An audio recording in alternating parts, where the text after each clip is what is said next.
Welcome back to Bible Reading with Study Guide. Today we're going to read the book of Job. There's a lot of controversy about when the book was written. I've done a little bit more reading over it, researching it over the last few days. And Ezekiel mentions him. And Job also quotes a psalm or two, so that would put him after David, it sounds like. So a lot of people thought he lived between Noah and Abraham, and that could be. I'm not sure why he would be quoting a psalm. So anyway, it's not clear when he lived. But Job's trust in God was sorely tried as he was allowed to go through some dark times. When all around him gave way, he learned to trust God.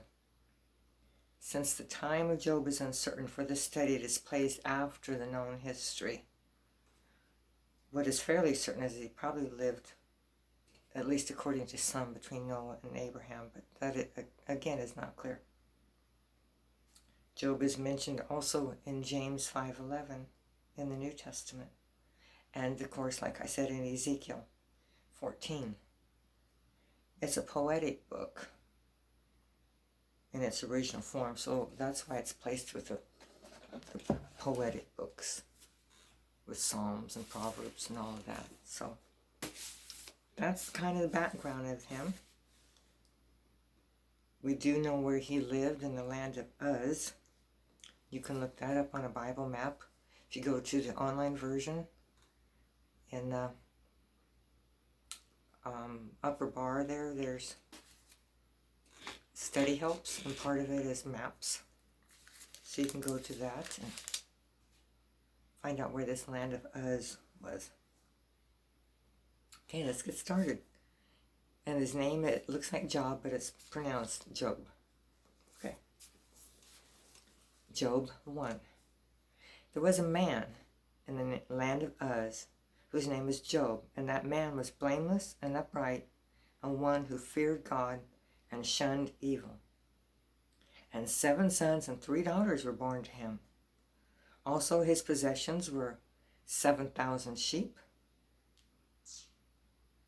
3,000 camels, 500 yoke of oxen, 500 female donkeys, and a very large household, so that this man was the greatest of all the people in the east.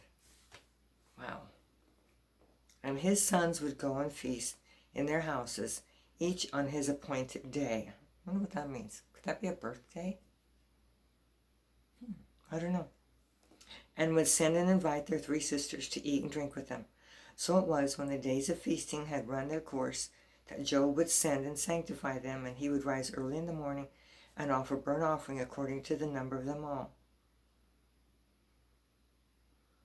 So Job said, "It may be that my sons have sinned and cursed God in their hearts." Thus Job did regularly. So he offered burnt offerings according to the number of them. That sounds he came after Moses, because that's when the burnt offerings were ordered. Now there was a day when the sons of God came to present themselves before the Lord, and Satan also came among them. And the Lord said to Satan, "From where do you come?" So Satan answered the Lord and said, "From going to and fro on the earth, and from walking back and forth on it." Then the Lord said to Satan, "Have you considered my servant Job, that there is none like him on the earth, a blameless and upright man, one who fears God and shuns evil?" So Satan answered the Lord and said, "Does Job fear God for nothing? Have you not made a hedge around him, around his household, and around all that he has, on every side? You have blessed the work of his hands, and his possessions have increased in the land. But now stretch out your hand and touch all that he has, and he will surely curse you to your face." And the Lord said to Satan, Behold, all that he has is in your power. Only do not lay a hand on his person." So Satan went out from the presence of the Lord. Now there was a day when his sons and daughters were eating and drinking wine in their oldest brother's house. And a messenger came to Job and said, "The oxen were plowing and the donkeys feeding beside them, when the Sabaeans raided them and took them away. Indeed, they have killed the servants with the edge of the sword, and I alone have escaped to tell you." While he was speaking, another also came and said, "The fire of God fell from heaven and burned up the sheep and the servants and consumed them, and I alone have escaped to tell you." While he was still speaking, another also came and said, "The Chaldeans formed 3 bands, raided the camels and took them away, yes, and killed the servants with the edge of the sword, and I alone have escaped to tell you." While he was still speaking, another also came and said, "Your sons and your daughters were eating and drinking wine in their oldest brother's house. And suddenly a great wind came from across the wilderness and struck the 4 corners of the house, and it fell on the young people, and they are dead. And I alone have escaped to tell you." Then Job arose, tore his robe, and shaved his head, and he fell to the ground and worshipped. And he said, "Naked I came from my mother's womb, and naked I shall return there. The Lord gave, and the Lord has taken away. Blessed be the name of the Lord." In all this, Job did not sin or charge God with wrong. Wow, what a day. Did Job sin by accusing God of his loss? In verse 22. No, he didn't. He still blessed and worshiped the Lord. Okay, Job 2. Again, there was a day when the sons of God came to present themselves before the Lord, and Satan came also among them to present himself before the Lord. And the Lord said to Satan, "From where do you come?" Satan answered the Lord and said, "From going to and fro on the earth, and from walking back and forth on it." Then the Lord said to Satan, "Have you considered my servant Job, that there is none like him on the earth, a blameless and upright man, one who fears God and shuns evil? And still he holds fast to his integrity, although you incited me against him to destroy him without cause."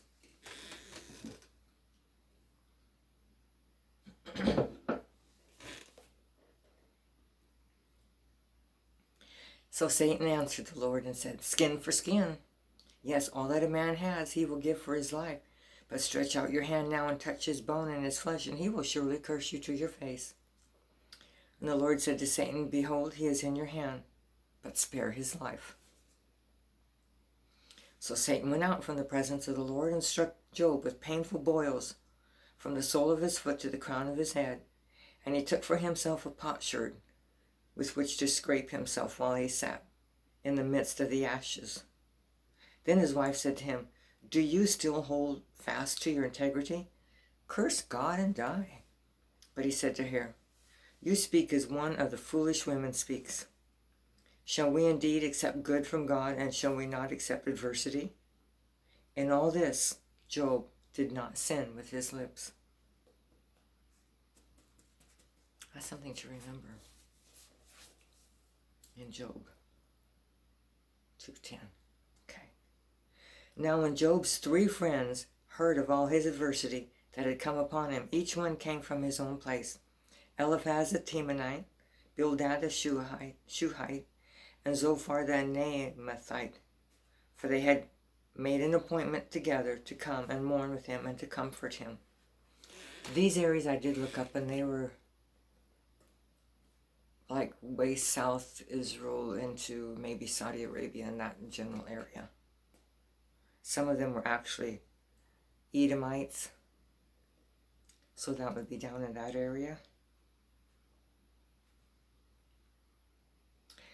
Anyway, and when they raised their eyes from afar and did not recognize him, they lifted their voices and wept, and each man tore his robe and sprinkled dust on his head toward heaven.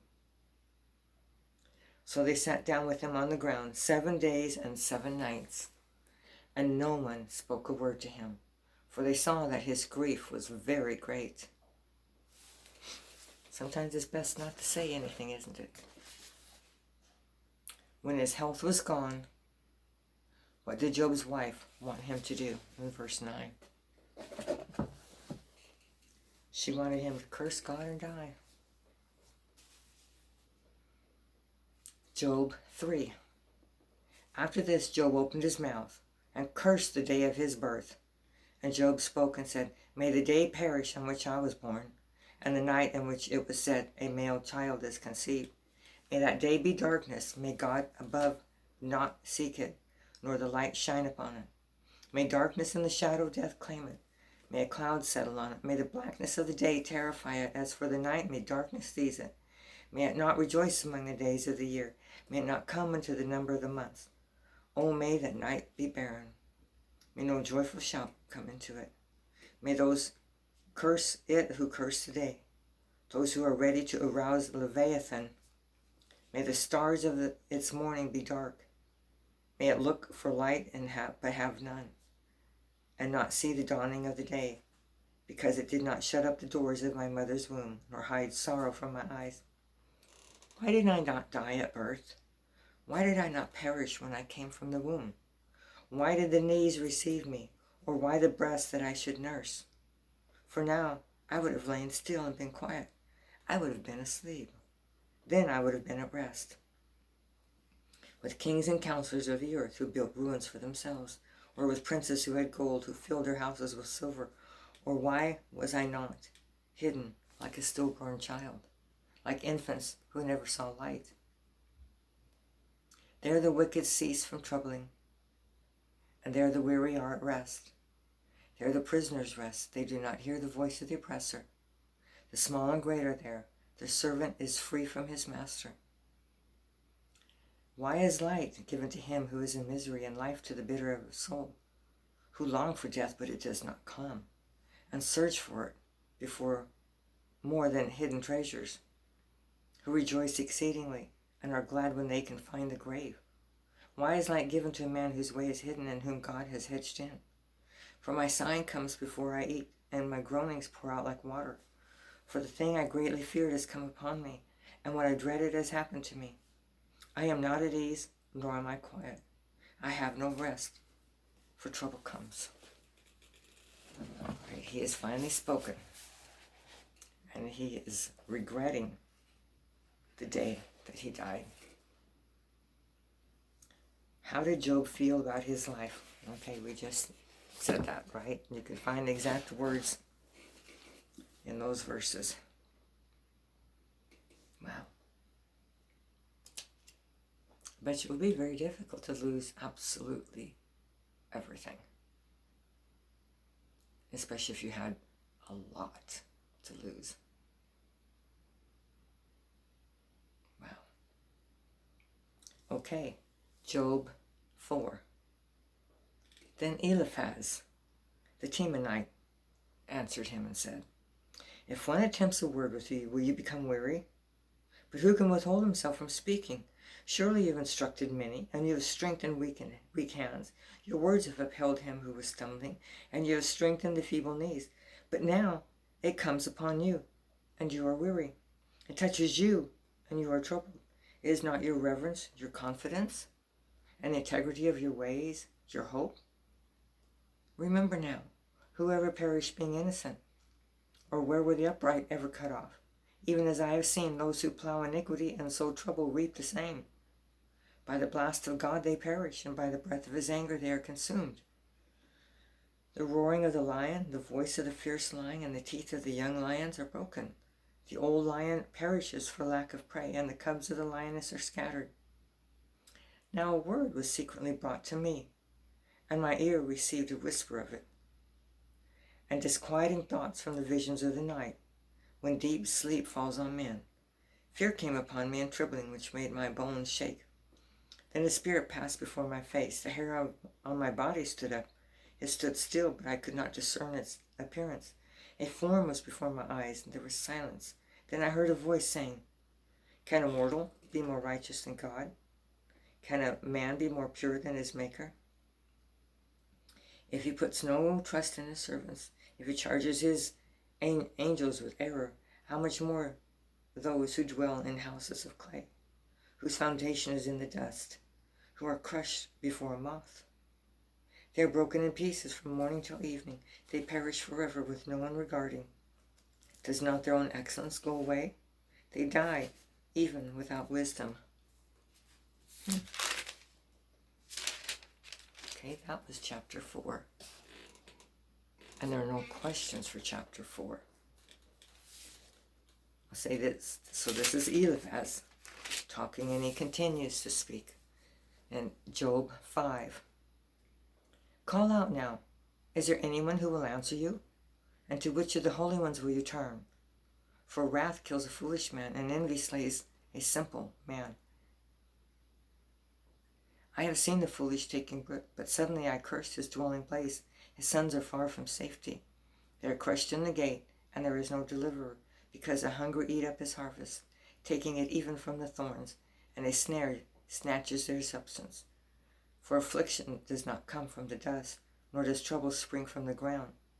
Yet man is born to trouble, as sparks fly upward.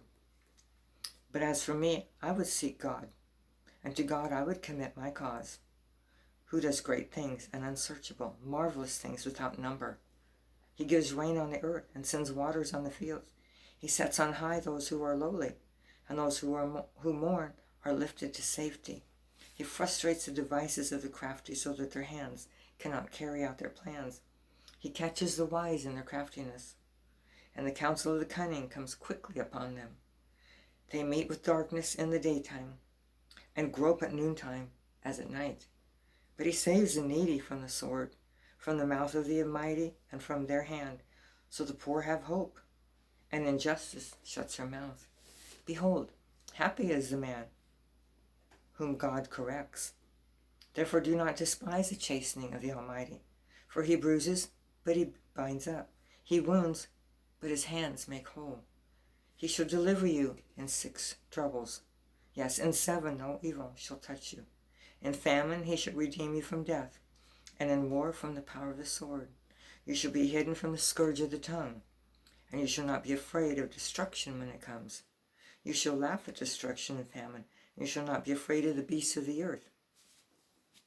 For you shall have a covenant with the stones of the field, and the beasts of the field shall be at peace with you. You shall know that your tent is in peace. You shall visit your dwelling and find nothing amiss. You shall also know that your descendants shall be many, and your offspring like the grass of the earth.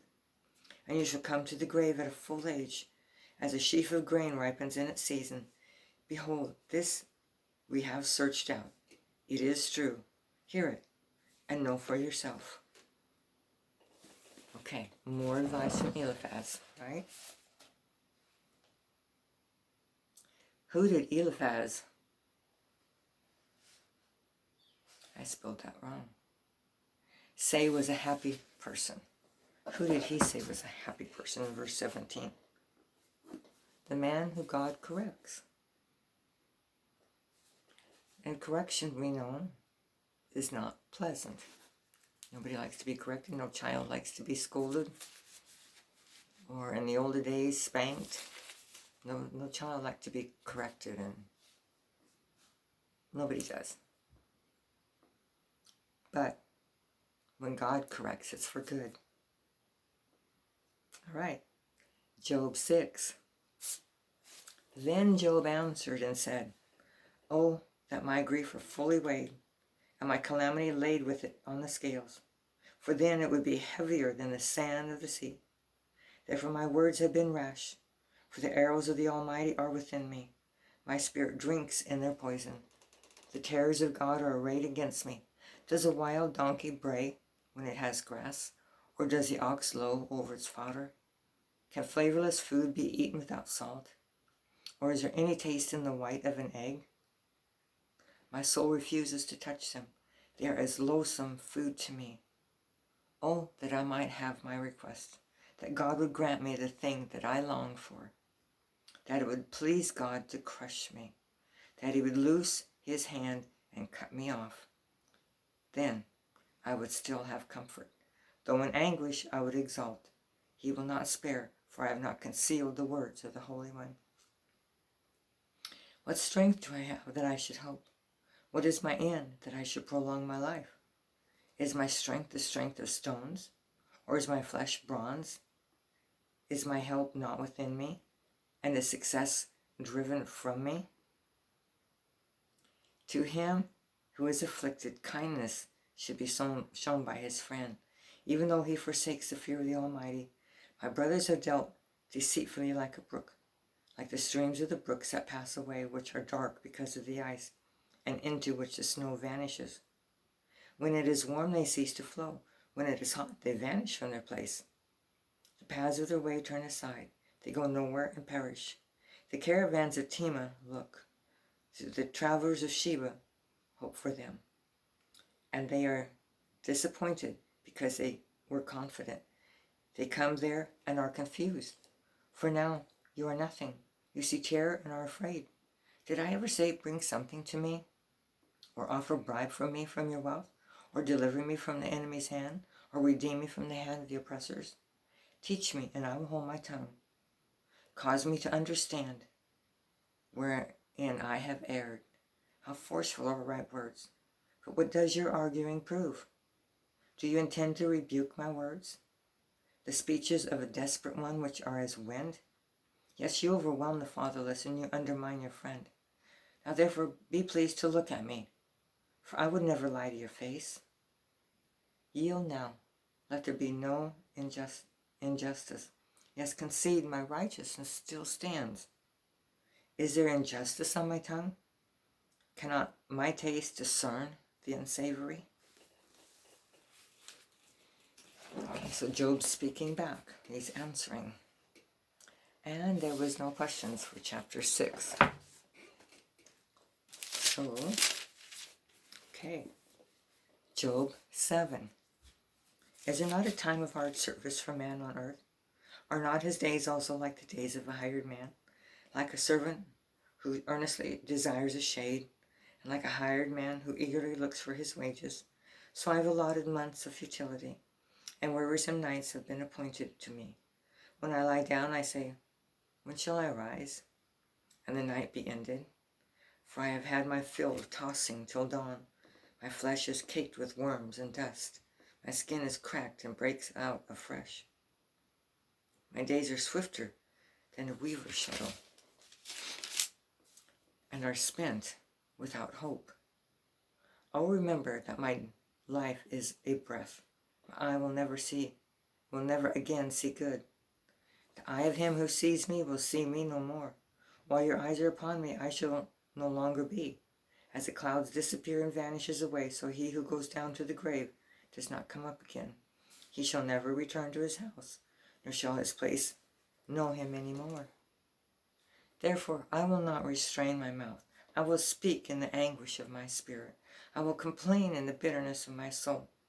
Am I a sea or a sea serpent, that you set a guard over me? When I say, my bed will comfort me, my couch will ease my complaint, then you scare me with dreams and terrify me with visions, so that my soul chooses strangling and death rather than my body. I loathe my life. I would not live forever.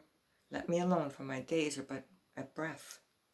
What is man, that you should exalt him, that you should set your heart on him, that you should visit him every morning and test him every moment? How long will you not look away from me and let me alone till I swallow my saliva? Have I sinned? What have I done to you, O watcher of men? Why have you set me as your target, so that I am a burden to myself? Why then do you not pardon my transgression and take away my iniquity? For now I will lie down in the dust, and you will seek me diligently, but I will no longer be. Well, I think he's talking to God. What did Job ask in verse 20? Have I sinned? What have I done to you, O watcher of men? Why have you set me as your target? So he's aware that God is allowing this. He does not understand why. Not only has everything been taken, but physically he is a mess and completely miserable and in pain. Don't know how long this lasts. Job 8. Then Bildad the Shuhite answered and said, how long will you speak these things and the words of your mouth be like a strong wind? Does God subvert judgment, or does the Almighty pervert justice? If your sons have sinned against him, he has cast them away for their transgression. If you would earnestly seek God and make your supplication to the Almighty, if you were pure and upright, surely now he would wait for you and prosper your rightful dwelling place. Though your beginning was small, your latter end would increase abundantly.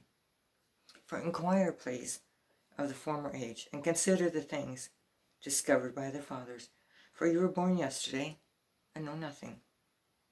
Because our days on the earth are a shadow, will they not teach you and tell you and utter words from their heart?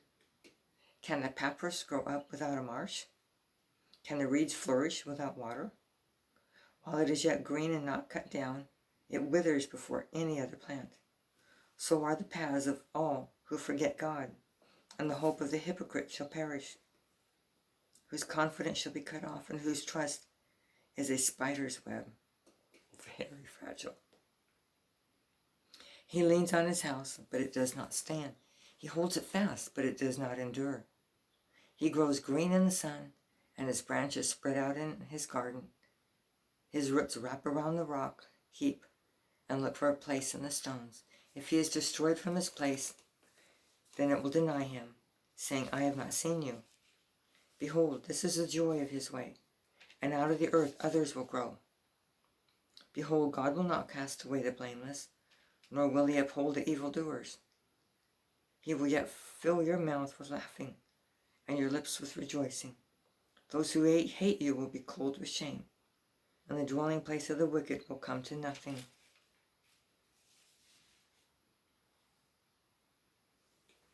All right, let's see if there's some questions for 8. These are fairly short chapters, aren't they? What did Bildad promise?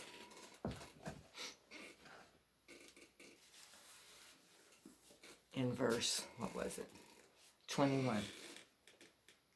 He will yet fill your mouth with laughing and your lips with rejoicing.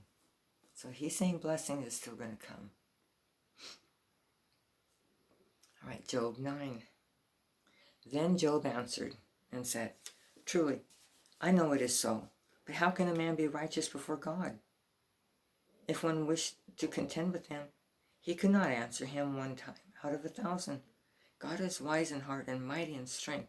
Who has hardened himself against him and prospered? He removes the mountains, and they do not know. When he overturns them in his anger, he shakes the earth out of its place, and its pillars tremble. He commands the sun, and it does not rise. He seals off the stars. He alone spreads out the heavens and treads on the waves of the sea. He made the bear, Orion, and the Pleiades, those are star constellations, and the chambers of the south. He does great things past finding out, yes, wonders without number. If he goes by me, I do not see him. If he moves past, I do not perceive him. If he takes away, who can hinder him? Who can say, what are you doing? God will not withdraw his anger, that allies of the proud lie prostrate beneath him.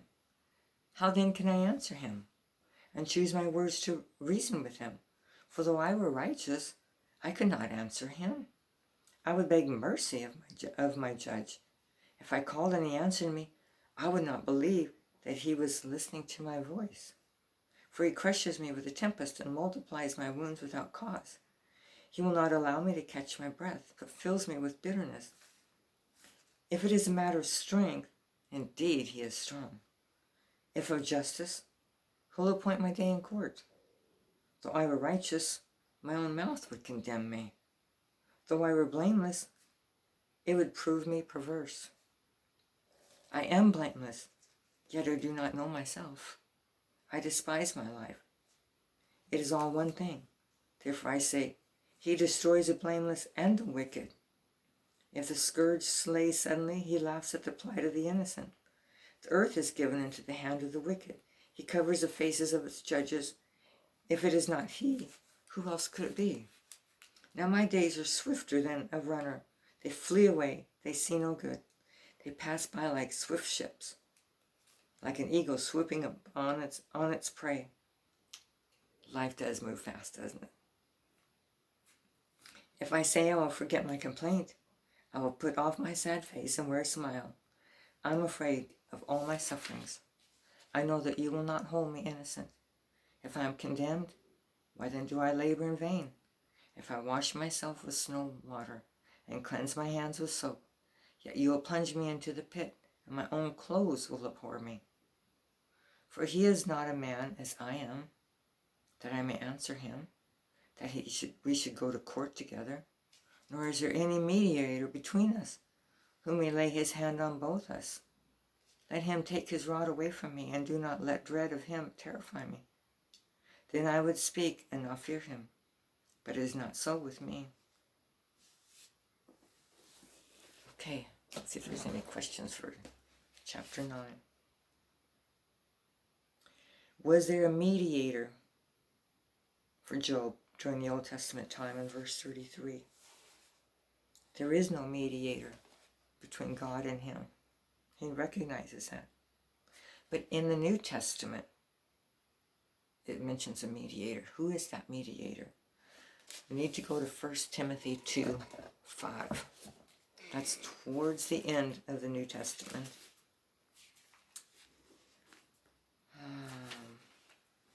1 Timothy 2:5.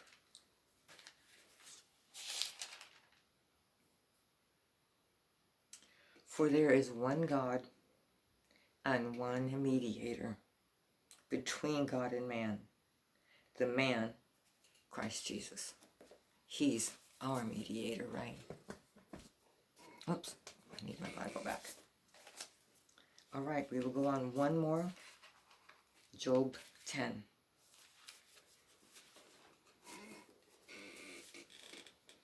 My soul loathes my life. I will give free course to my complaints. I will speak in the bitterness of my soul. I will say to God, do not condemn me. Show me why you contend with me. Does it seem good to you that you should oppress, that you should despise the work of your hands, and smile on the counsel of the wicked? Do you have eyes of flesh, or do you see as man sees? Are your days like the days of a mortal man? Or your years like the days of a mighty man? That you should seek for my iniquity and search out my sin? Although you know that I am not wicked, and there is no one who can deliver from your hand, and there is no one to deliver from your hand. Your hands have made me and fashioned me in intricate unity, yet they would destroy me. Remember, I pray, that you have made me like clay, and will you turn me into dust again? Did you not pour me out like milk and curdle me like cheese? Clothe me with skin and flesh, and knit me together with bones and sinews? And have granted me life and favor, and your care has preserved my spirit. And these things you have hidden in your heart. I know that this was with you. If I sin, then you mark me, and will not acquit me of my iniquity. If I am wicked, woe to me. Even if I am righteous, I cannot lift up my head. I am full of disgrace. See my misery. If my head is exalted, you hunt me like a fierce lion, and again you show yourself awesome against me. You renew your witness against me, and increase your indignation toward me. Changes and war are ever with me. Why then have you brought me out of the womb? Oh, that I had perished and no eye had seen me. I would have been as though I had not been. I would have been carried from the womb to the grave. Are not my days few? Cease, leave me alone, that I might take little comfort, before I go to the place from which I shall not return, to the land of darkness and the shadow of death, a land as dark as darkness itself, as a shadow of death without any order, where even the light is like darkness. All right, let's see if there's questions for this chapter. Who made Job? verse 10 through 12. Did you not pour me out like milk and curdle me like cheese, clothe me with skin and flesh, and knit me together with bones and sinews? God made him in his mother's womb. God made him. Put them all together. Okay, that's it for now. We'll continue Job's sad story. See how it turns out, how he reacts next time.